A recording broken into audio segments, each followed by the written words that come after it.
नमस्कार, मी सुप्रिया नवीन एका व्लॉगमध्ये आपलं मनापासून स्वागत करते। तुम्हाला आजचा दिवस सुखाचा, आनंदी आणि आरोग्यदायी जाऊ। तुम्ही जी काही स्वप्न पाहिली असतील ती सगळी स्वप्न तुमची पूर्ण हो। त्याचबरोबर शुभ सकाळ सर्वांना। सकाळची वेळ आहे म्हणजे ताईंनो पहाटेची वेळ आहे आणि आजचा वार आहे मंगळवार। तर ताईंनो आज मला काही कामानिमित्त बाहेर जायचंय आणि आज बरोबर सकाळी 8ची मला एसटी आहे आणि हे सगळं आवरून मला घरातली जी काही कामं आहेत ती आवरून मला घराबाहेर पडायचं आहे। ज्या दिवशी आपल्याला घराच्या बाहेर पडायचं असेल त्या दिवशी कुठली कुठली कामं आवरावी लागतात एखाद्या गृहिणीला, म्हणजे स्पेशल मी माझं सांगते। तर प्रत्येकाचं कसं वेगवेगळं रुटीन असतं। तर मी काय करते ताईंनो, सकाळी आता बघा माझं 4चा मी अलार्म लावला होता आणि 4 वाजता मला जाग आली। आत्ताचं हे टायमिंग आहे ना 5 सव्वा 5चं हे टायमिंग असावं, अजूनही बाहेर उजाडलेलं नाही आहे। पण मी उठल्या उठल्या माझी आंघोळ झाली ना की लगेचच म्हणजे क्लिनिंगची कामं जी काय आहे ती आटपून घेते। मला बऱ्याचदा कमेंट येते की ताई तुम्ही आंघोळीच्या आधी सडार आंघोळी जे काय आहे ते करत जा, पण मला तसं जमतच नाही। कारण इकडं ना या सातारी भागामध्ये भरपूर थंडी असते ताईंनो। दरवाजा एकदा उघडला ना की अख्खं घराचं जे काही वातावरण आहे सगळं थंडगार होऊन जातं आणि गरम पाण्याने एकदा आंघोळ केलं ना की थंडी जी काय आहे ती म्हणजे कमी होते।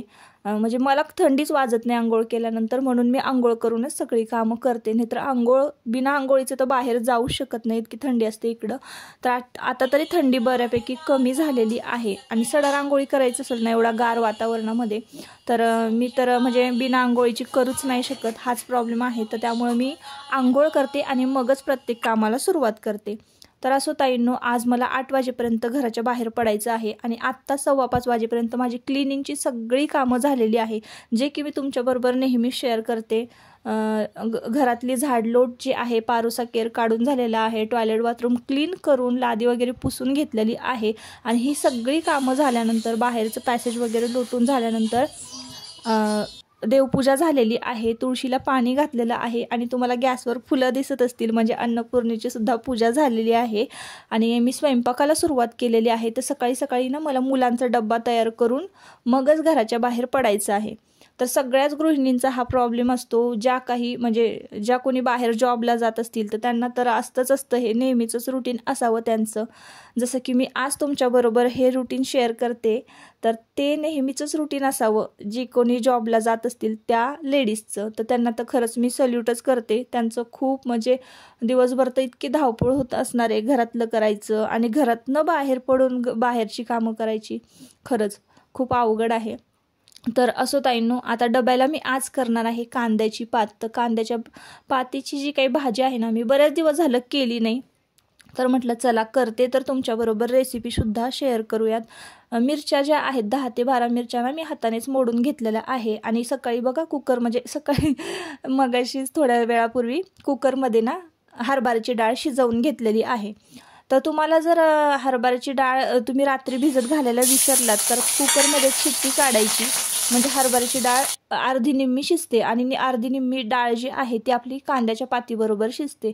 कढईमध्ये तेल घातलेलं आहे, 10 ते 12 मिरच्या छान तेलामध्ये भाजून घेतलेला आहे, तडतडवून घेतलेला आहे आणि मिरचीचा फ्लेवर तेलामध्ये उतरला की मग आपल्याला थोडंसं त्यामध्ये जिरं घालायचं आहे।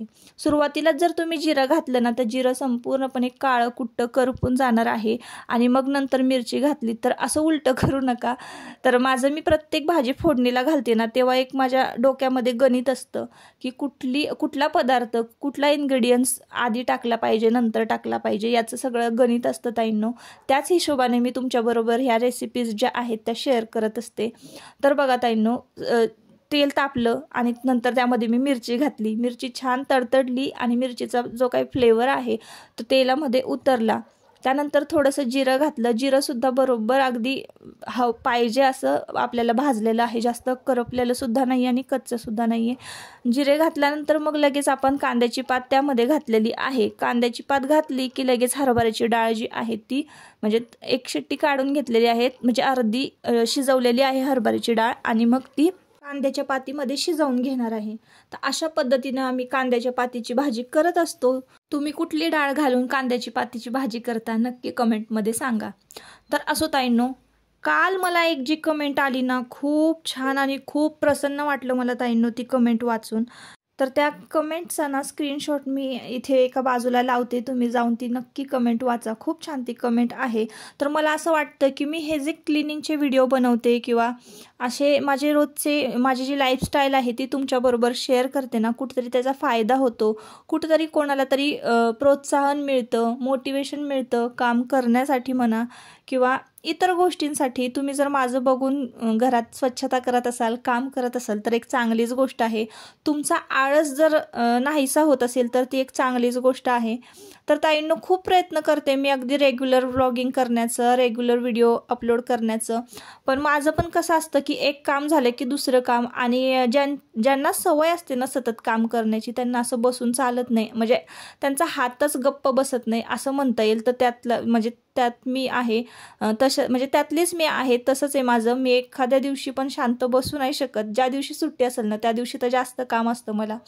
तर असो ताईंनो, आता बघा कांद्याची पात एका बाजूला शिजायला घातलेली आहे आणि एका बाजूला ना मी भोपळ वडे करणार आहे. आता भोपळ वडे म्हणजे बघा घारग्या, भोपळ्याच्या घारग्या. तर आमच्याकडे भोपळ वडे म्हणतात म्हणून मी भोपळ वडेच म्हणते. तर काल ना मी छान भोपळा खिसून घेतलेला होता, छान परतवला गूळ घालून आणि त्यामध्ये सुंठ पावडर, वेलची, बडीशेप ही पूड घातली आणि मस्तपैकी छान आपल्याला त्यामध्ये गव्हाचं पीठ मळून घ्यायचं आहे. अगदी साधी सोपी रेसिपी आहे. गव्हाचं पीठ मळून झाल्यानंतर आपल्याला त्याची बघा अशा पुऱ्या लाटून घ्यायच्या आहे. तर आता मी किचन कट्ट्यावर बघा मोठीच्या मोठी एक पोळी लाटायला घेतलेली आहे. तर छोट्या छोट्या पोळ्या लाटत बसायला ना माझ्याकडे अजिबात वेळ नाही आहे ताईंनो. 5:15 5:30 तर वाजलेच असतील आणि लवकरात लवकर 6:30 वाजेपर्यंत ना माझं सगळं काम आटपून मला ना म्हणजे पुढचं कामसुद्धा करायचं होतं आणि 8 वाजता एसटी होती. तर आता मी जाणार कुठे आहे ताईंनो? खरं तर मला ना ही गोष्ट तुम्हाला सांगायची नव्हती, पण तुम्हाला पण प्रश्न पडेल की नक्की ताई जाणार तरी कुठं आहेत. तर मी माझ्या बहिणीकडे जाणार आहे, बहिणीच्या सासरी. तिची जाऊबाई आहेत ना त्यांना देवाज्ञा झाली आहे आणि त्यांचं 10वा आहे आज, म्हणजे 10 दिवस त्यांना पूर्ण झालेले आहेत. त्यामुळं 10व्याचा जो विधी आहे ना तर त्याच्यासाठी मी जाणार आहे. त्यामुळं मला मुलांचे डबे वगैरे बनवून तयार करून तिकडं निघायचं होतं आणि तिकडनं मग मला यायला कदाचित 2-3 वाजू शकतात किंवा 4सुद्धा वाजू शकतात. कारण तिच्या गावी जायला ना एकतर गाड्या नसतात, एसट्या लवकर मिळत नाहीत. म्हणजे ते असं खेडेगाव आहे, त्या बाजूला जास्त एसट्या जात नाहीत आमच्याकडनं वाईतून. तर वाईतून सकाळी एक 8ची एसटी असते, ते पण मुलं मुली जे आहे कॉलेजचे येणारे जाणारे त्यांच्यासाठी सकाळी एक 8ची एसटी असते आणि त्यानंतर संध्याकाळी जेव्हा कॉलेज शाळा सुटतात तेव्हा एक 4-5ची एसटी असते. तर आधीमध्ये तर अजिबात गाड्या नाही आहेत तिच्या गावाला जाण्या येण्यासाठी, म्हणून मला हे सगळं पटपट आवरून जायचं आहे. तर असो ताईंनो, आता इकडे बघा कांद्याची पात शिजलेली आहे का मी चेक करते. तर सुरुवातीला आपण अजिबात पाणी घातलं नाही आणि कांद्याची पात आहे ना थोडीशी शिजत आलेली आहे, तर थोडंसं पाणी घातलेलं आहे आणि पुन्हा एकदा झाकण ठेवून दिलेलं आहे. इकडं वडे जे आहेत ना ते पटपट लाटून घेतलेले आहे, म्हणजे एक मोठीच्या मोठी एक पोळी लाटली आणि डब्याचं झाकण जे असतं ना त्या झाकणाने ना एकदम त्या पोळीच्या, म्हणजे मोठी जी पोळी लाटली होती त्यातच 4-5 वडे जे आहेत ते मी कट करून घेतलेले आहे डब्याच्या झाकणाने.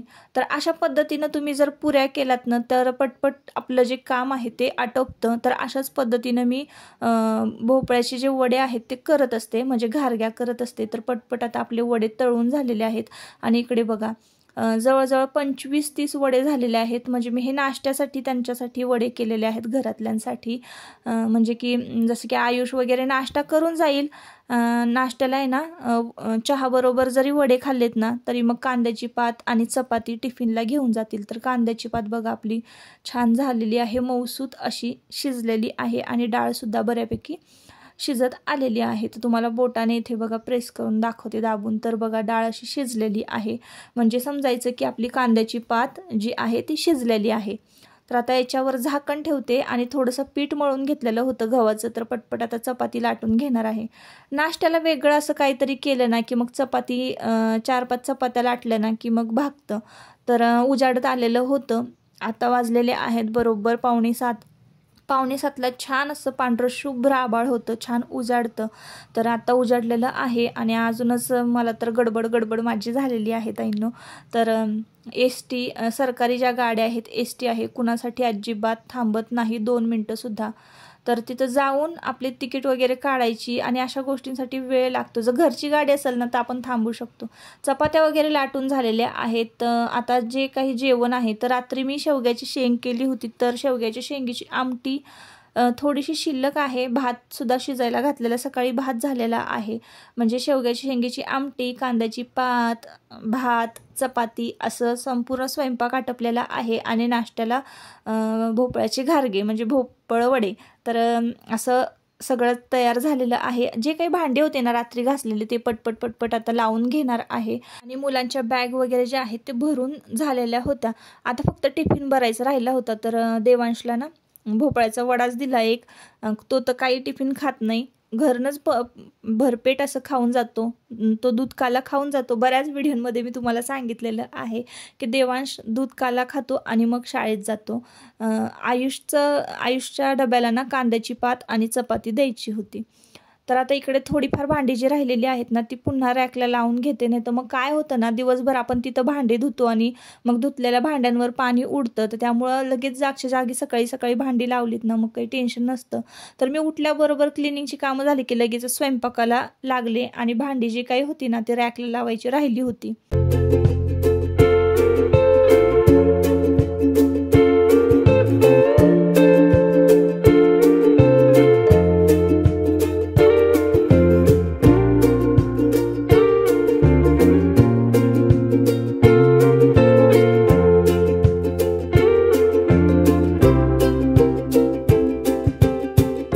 तर आता ना संपूर्ण कट्टा आवरून झालेला आहे. बऱ्यापैकी कट्टा मोकळा झालेला आहे. एकदा घासलेली भांडी जी आहेत ना ती रॅकला लागली ना की कट्टा छान मोकळा होतो. आता दोघांचाही टिफिन मी एकाच बॅगमध्ये भरते, कारण त्यांचे वर्ग जे आहेत ना ते खालीवर आहे. तर आयुषचा वर्ग वर आहे आणि देवांशचा वर्ग खाली आहे. म्हणजे त्यांचे क्लासरूम आहेत ना एकाच शाळेमध्ये दोघंही असल्यामुळे जवळजवळ आहेत. तर एकमेकांना ते टिफिन देतात. तर म्हणूनच एकाच पिशवीमध्ये मी त्या दोघांचे टिफिन भरते. आता जी काही भांडी थोडीफार निघालेली होती नाश्त्याची, स्वयंपाकाची, तर ती जो 2-4 भांडी जी आहेत ना ती घासून टाकते. म्हणजे दिवसभर काही टेन्शन राहत नाही आणि आपलं सिंक जे आहे ते मोकळं राहतं नेहमी.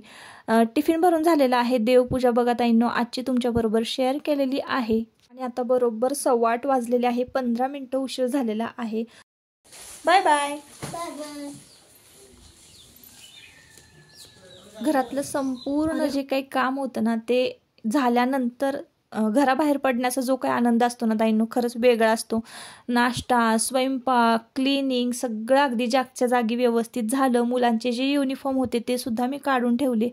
आणि मग त्यानंतर STमध्ये बसल्यानंतर मला खूप बरं वाटलं ताईंनो. आणि हे सकाळचं वातावरण तर ना सकाळी जेव्हा आपण प्रवास करतो ना तेव्हा वेगळाच निसर्गामध्ये ऊर्जा स्रोत आपल्याला जाणवतो. तर त्यामुळं ना सकाळी जो कोणी जॉबसाठी प्रवास करत असेल ना तो तर खरंच लक्कीच. कारण बाहेर पडणं आणि निसर्गामध्ये राहणं सकाळच्या वेळेला तर ते तर खूप भारी. आता हे बघा, हे ऊसतोडी कामगार आहेत ना त्यांच्या ह्या झोपड्या आहेत ती ज्या गावाला जाताना लागतात.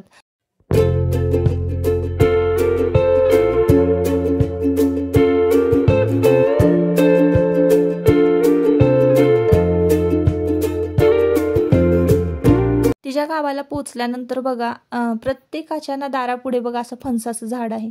किती फणसं लागलेत बघा. खालपासूनच या झाडाला किती फणसं लागलेली आहेत.